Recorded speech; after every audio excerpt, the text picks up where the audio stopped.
안녕하세요. 여러분, 새해 들어서 일론 머스크가 굉장히 중요한 발언들을 많이 하고 있습니다. 그리고 한국에 관련된 경고도 했죠. 자, 우선 머스크가요 이렇게 얘기합니다. 북한은 침공 없이도 한국을 차지할 수 있다. 거듭 경고를 했습니다. 이거는 한국의 저출산 문제 때문이다 라는 거죠.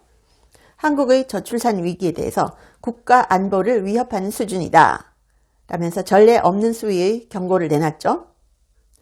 일론 머스크가 피터 디아만디스의 팟캐스트 문샷 에피소드 220회에 출연해서 인류의 미래와 AI, 인구 문제 등에 대해서 여러 가지 얘기를 나눴습니다.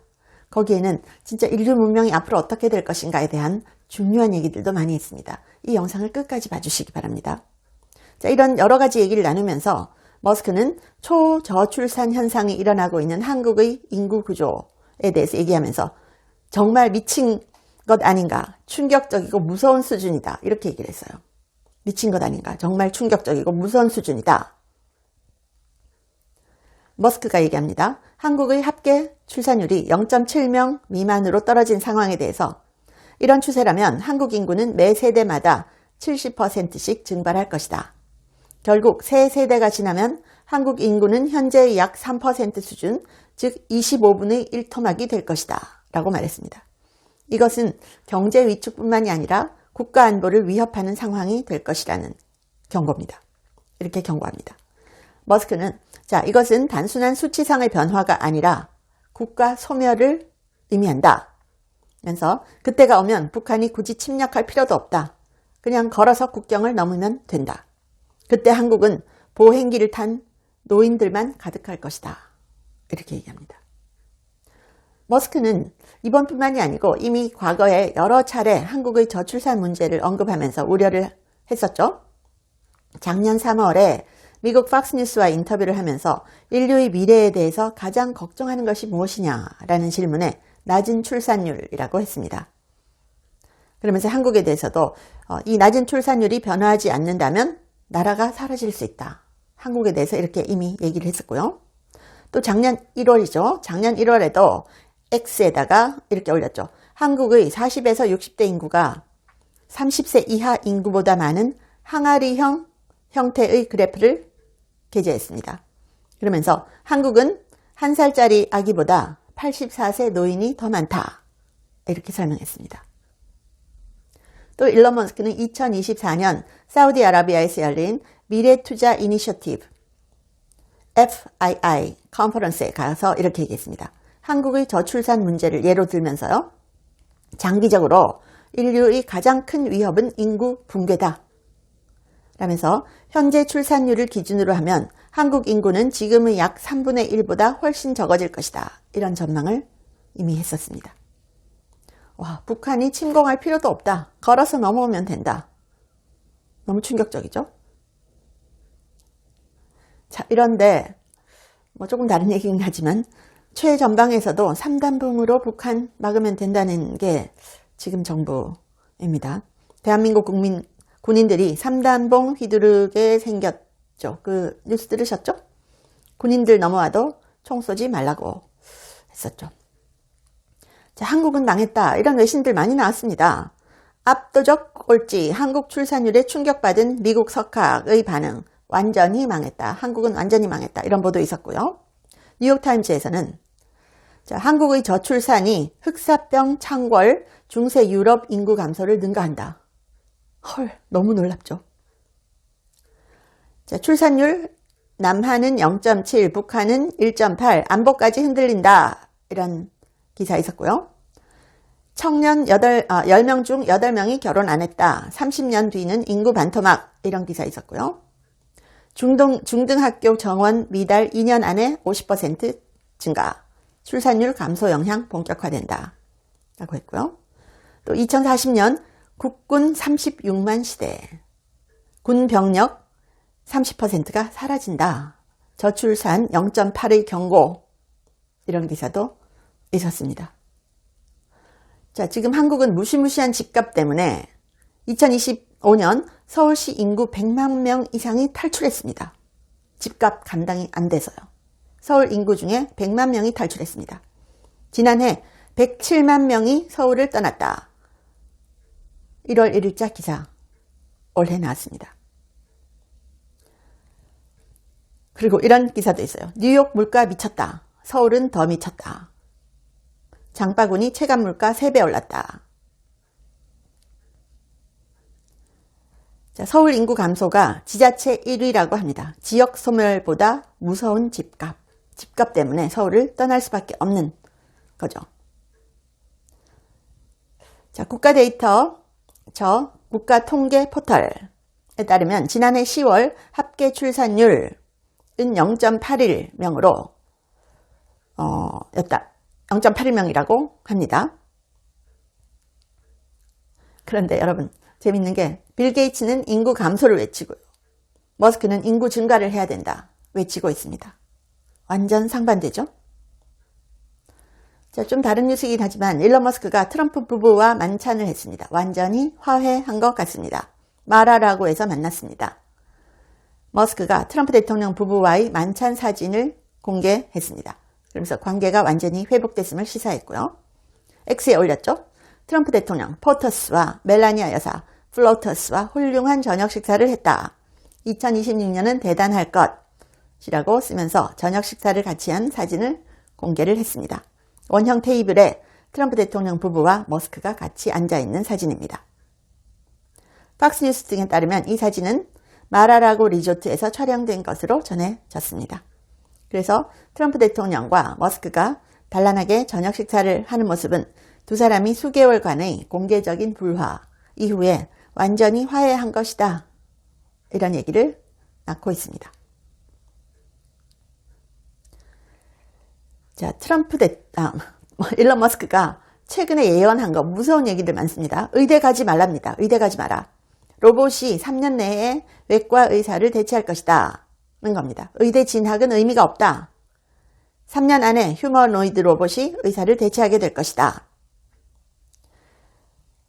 역시 그 한국 저출산 얘기했던 문샷 여기에 출연해서 얘기한 겁니다. 미래 의료 시스템에 대한 비전을 설명하면서 이렇게 말했습니다. 머스크는 얘기합니다. 좋은 의사가 되기까지 정말 엄청 오래 걸린다. 그리고 의학 지식은 계속 바뀌니까 모든 걸 따라잡기가 어렵다. 이렇게 얘기했어요. 그리고 휴머노이드 로봇의 발전 속도를 이해하려면 3가지 지수적 성장을 곱해서 봐야 된다. AI 소프트웨어 능력의 지수적 성장, AI 칩 성능의 지수적 성장, 그리고 전기 기계적 정교함의 지수적 성장이다. 이렇게 얘기했어요. 그래서 진행자가 자 그러면 의대는 가지 말라는 거냐 라고 물으니까 머스크가 그렇다. 의대 의미 없다. 라고 답했습니다. 그러면서 저는 이게 어떤 형태의 교육에도 해당된다고 본다. 라면서 어느 순간이 되면 의대 진학이 비싼 취미가 될 것이다. 라고 했어요. 자, 그런데 의대 이런 얘기도 있는데 이제 한국에서는 판사 로봇이 제일 시급하다. 판사를 교체해야 된다. 뭐 이런 얘기도 막 나옵니다.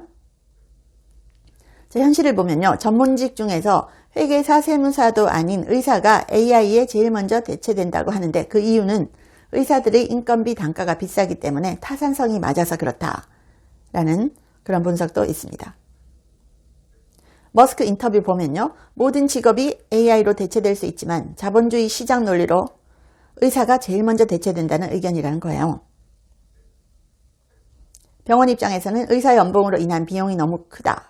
따라서 의사 대신 비싼 로봇을 구매해도 흑자를 낼 수 있는 곳이 병원이라는 것이 머스크의 논리입니다. 의사, 변호사, 회계사 등등 고급 화이트 컬러 직종은 AI가 대체할 것이다. 머스크가 얘기를 합니다. 그리고 또 머스크가 인류의 미래에 대해서 이런 전망을 합니다. 자, 첫째, 화이트 컬러 사무직의 직업은 곧 very soon 이라고 얘기했어요. 곧 사라진다. 의사하지 말라는 건 제가 자세히 말씀드렸고요. 향후 10년 안에 수명이 2배까지는 모르겠지만 상당히 늘어날 것이다. 라고 했고요. 그리고 보편적 고소득이 이루어질 것이다. 그리고 당신의 직업이 더 이상 중요하지 않다. 이런 얘기했고요. 또 수술하는 의사뿐 아니라 미용시술에 종사하는 의사들도 모조리 대체될 것이다. 라고 했고요. 2026년엔 범용 인공지능 AGI에 도달한다. 그리고 2030년에는 AI가 모든 인간의 지능을 합한 것을 능가한다. 이렇게 얘기했습니다. 그러면서 AI를 미치게 하지 말라 이런 얘기도 했어요. 2001 스페이스 오디세이에서 인간은 AI에게 거짓을 말했기 때문에 비참한 결과를 맞이하게 되었다. AI에게 진실, 호기심, 아름다움에 대해서 강조하고 그것을 존중해야 한다고 생각한다. 진실은 AI가 미치는 것을 막아줄 것이고 호기심은 지각 능력을 키워주면서 인류를 보살필 것이다. 그리고 아름다움은 훌륭한 미래를 만드는 토대가 될 것이다. 이렇게 얘기했어요. 그러면서 중국에 대해서 얘기합니다. 중국은 정말 놀라운 일을 해냈는데 중국이 AI 관련해서 특히 또 전기 이런 에너지 관련해서 미국을 압도하고 있다는 것이다. 중국은 AI 컴퓨팅에서 전 세계에서 앞서 나갈 것이다. 중국은 작년에 엄청난 전력을 증성했는데 그중 70%가 태양광이고 계속 확장 중이다 라고 했고요. 중국이 이 AI 부분에 있어서 미국의 경쟁자로 무섭다 그런 얘기를 계속합니다. 자, 만약 우리에게 AI와 로봇이 없다면 우리는 다 파산하고 경제적 파멸을 맞이하게 될 것이다. 그리고 중국과의 경쟁 압력에서 패배할 것이다. 그러니 우리는 반드시 AI와 로봇을 확보해야 한다 라고 했고요. 최고의 AI 경쟁은 중국과 벌이게 될 것인데 그들은 26년에 미국 전기 생산량의 3배가 넘는 엄청난 에너지를 가지게 되고 그들은 결국 칩 제조를 이뤄내고 시작하게 될 것이다. 물론 이 일이 전개되는 방식은 근본적으로 예측이 불가능하다. 하지만 분명한 것은 우리는 확실히 특이점 안에 있다. 바로 그 한가운데 있다. 마치 롤러코스터가 떨어지기 위해서 한없이 올라갈 때는 정말 느리지만 막 떨어지기 시작하면 엄청나게 빠른 속도로 떨어지는 것과 마찬가지다. 롤러코스터가 떨어지면서 부딪힐 때 엄청난 중력을 받게 되는데 우리는 구경꾼이 아니라 바로 그 코트, 경기장 위에 서 있는 것이다. 이렇게 얘기를 했습니다. 일론 머스크가 연일 놀라운 예언들을 내놓고 있습니다. 시청해 주셔서 감사합니다. 원더테로시는 제가 1년째 먹고 있는데 효과가 너무 좋아서 전 세계에 알리고 싶어서 광고를 합니다. 두뇌 건강, 노화로 저하된 인지력 개선에 좋고요. 관절 기능에 좋습니다. 그래서 두뇌 건강과 관절 기능을 한꺼번에 케어할 수 있는 그런 제품인데요. 전 세계에 정말 알려졌으면 합니다. 고려대 의과대학 연구진이 개발하고 과학적 설계로 만들었는데요. 세계적 학술지 SCI 등 3곳 이상 논문을 발표를 했고요. 특허도 20여 개 이상 출원을 했습니다. 그래서 제가 유일하게 광고를 하는 제품인데 여러분께서 구매를 하시면 강미은TV 컨텐츠 제작에도 도움이 됩니다. 한국 제품을 전 세계에 널리 알리고 싶어서 광고를 합니다. 감사합니다.